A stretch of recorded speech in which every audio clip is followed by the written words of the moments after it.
Hello everybody, welcome back to L3 Gaming. Now today, we're going to be talking about the brand new update that came to Fortnite, including the brand new bows that are going to be coming at any time now. Now today, we're going to be talking about the brand new things that came to this update, especially the LTMs, because there are going to be a lot of them that come over these next few weeks. But also some of the new items, the items that we got today, and the items that we're bound to get any time now. I'm actually playing an LTM, reason why the Charge and Bolt Sniper are actually in this game mode. Epic is bringing back a lot of OG and new LTMs that were just added last season to make the season feel a bit more fresh, so you don't have to be locked to these primal and mechanical and makeshift boundaries. And the first game mode that they brought back is actually Comeback, which was at the very end of Season 5, I'm pretty sure, of Chapter 2. So it's really cool to see it back as this really fun game mode, and it brings back a lot of old weapons. Now it brought back the Charge. Before the Charge was in the game, and it brought back the Pump. So it really does keep the game mode feeling fresh. Now about this game mode, you actually start out with an entire gray loadout. Even chests that you get are gray, except for consumables and throwables apparently. But your weapons are always going to be gray. I'm going to get a gray weapon out of every single chest every single time until I die. Then I'll get green weapons, and then it will escalate until I get gold weapons, and then once I die there, then I'm out of the game completely. This is actually a duos game mode, but right now I wanted to get some background gameplay as playing in solos, but then when I actually talk about some things that are coming to the actual Battle Royale game, then I'll go into regulars.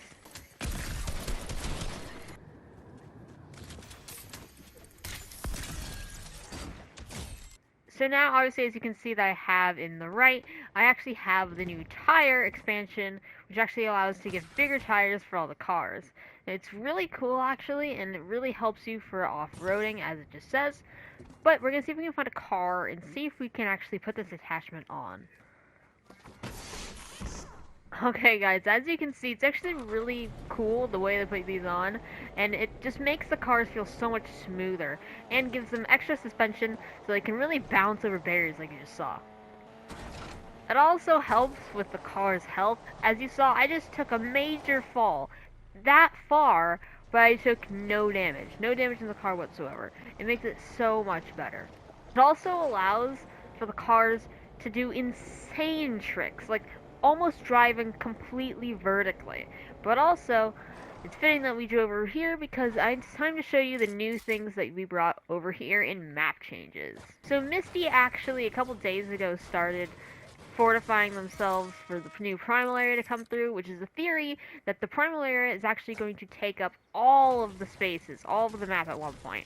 It's actually a really cool theory, and I would love to see it come true, as I love to see some of my favorite POIs like Retail Row and Pleasant Park become completely orange. You also may notice when you boot up the game that they actually completely changed the brightness level of the game.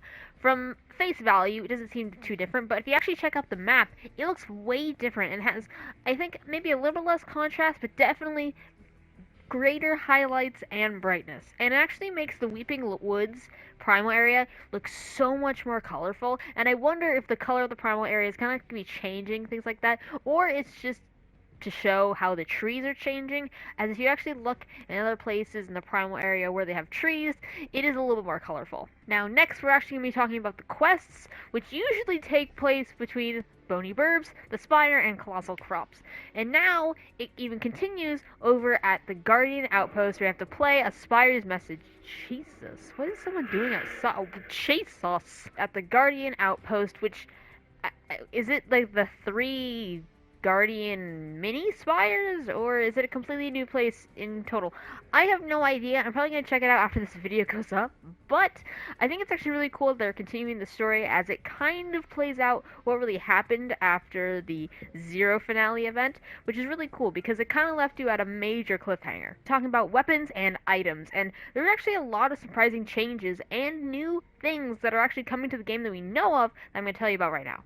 So of course, as you might have known if you woke up this morning and actually got on your phone and checked the new Fortnite update, but the actual Mythic Primal Shotgun is completely gone. The Primal Shotgun's still in, but the Mythic version is completely vaulted, and the Spire Guard in the middle doesn't drop that anymore. Instead, she drops the new Mythic Recycler, which we're going to get in a second. Now we actually have knowledge of 2 new bows that are coming to Fortnite.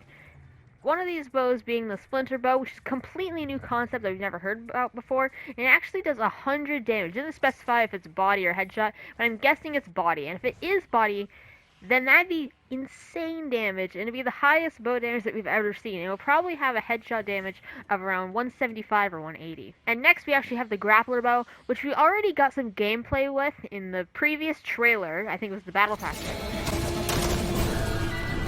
That actually lets you see that it has a pretty crazy range and has a damage of 89, which is why I feel like that these stats are actually body shots, because there's no way this thing hits for an 89 headshot. But if it did, it'd be pretty weak and would only be used for, say, mobility. Something kind of like the worst shockwave bow, because the shockwave bow is actually used a lot for damage and mobility, as it actually can double. And there's real no telling of if this will be a primal or a mechanical weapon. I feel like that the Grappler, if they were to classify it, it would definitely be mechanical. But the Splinter, I feel like, might lean a little bit more primal. We'll see. And as we approach the Spire, which is changing more than ever than any other POI on the map this season, we're going to talk a little bit more about skins. And probably some skin that you actually already know. Aloy, which I'll put a picture up on screen, is actually coming to Fortnite. You can see her right now in the PlayStation game Horizon Zero Dawn and the soon to be coming out Horizon Forbidden West, which I'm actually really excited for.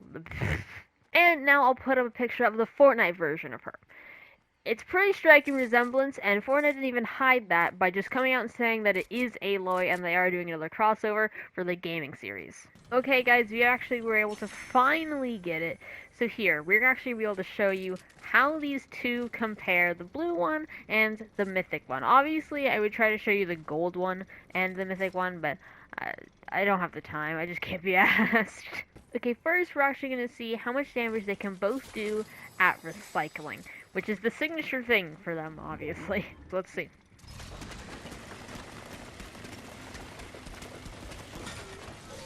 Okay, pretty fast. Let's see.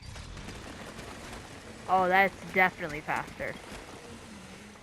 Yeah, that definitely feels faster. How about you try this against a stool? Wait.